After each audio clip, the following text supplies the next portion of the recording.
Thailand is tightening its COVID-19 restrictions in a bid to tackle its third coronavirus wave. Authorities have ordered the closure of nightlife venues such as bars and clubs in Bangkok and surrounding provinces. The new measure will kick in tomorrow and will last for at least 2 weeks. Thailand is facing a spike of new infections ahead of next week's annual Songkran festival. Nearly 560 new infections have been recorded.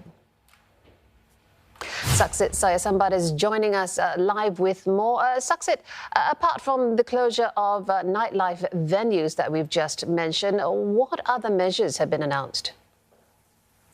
Compared to what we had last year at the height of the first wave, when Thailand went into a very strict lockdown, this is not very much a lockdown at all. The authorities have already said beforehand that they're going to do a very targeted approach, and the targeted approach here are these nightlife venues in 41 provinces, including Bangkok. They're going to be closed for the next 2 weeks. But other than that, that's basically it. There are no further lockdowns, no further restrictions, and especially no further travel restrictions, especially considering that you have the Songkran period coming next week, which is the Thai New Year's festivities. It's going to be a more dry affair than usual with no water fights, but people still are allowed to travel and to go to see their friends and families. Of course, they're being urged to act responsibly and be careful and not to spread the virus even further on, especially now when there's the even more contagious UK strain now around as well. But your mileage may still vary, especially now that more than a dozen of provinces require arrivals from Bangkok to either quarantine themselves or have some proof of a negative COVID-19 test, either on-site when you arrive or have something beforehand when you're already there. And also that is something very important to many people here in Thailand. Only nightlife entertainment venues are affected, but restaurants are not going to be closed, and alcohol can also still be served. So that's also another major difference to what we had last year.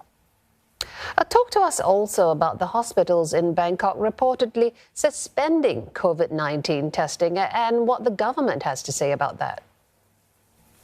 Because of the current spike of COVID-19 cases, especially here in Bangkok, in the so-called nightlife clusters, that has, of course, caused a lot of concern, a lot of worry among a lot of people here in Bangkok. And they all ran to the hospitals, especially the private hospitals, so much so that the hospitals here, many of them, have to suspend COVID-19 tests, not because they ran out of materials, as it was reported before that, but they don't have enough beds if there are too many positive cases here. So the government is now ordering more field hospitals, more field beds to be erected, where at least the mild cases can go there. But there have also been talks about getting more vaccines. So far, Thailand had an approach of getting over 60 million doses of vaccinations. Most of them are going to be produced locally here, the AstraZeneca kind, but that's not going to be ready until in a couple of months. So it seems to be that the government is silently admitting that they haven't really procured enough vaccines and that the rollout is also too slow. So that's why they have been in talks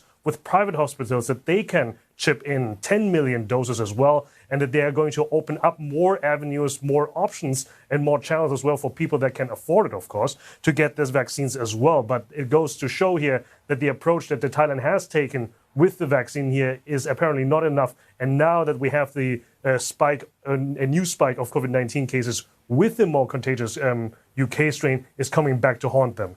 Saksit Sayasambat reporting from Bangkok. Thank you.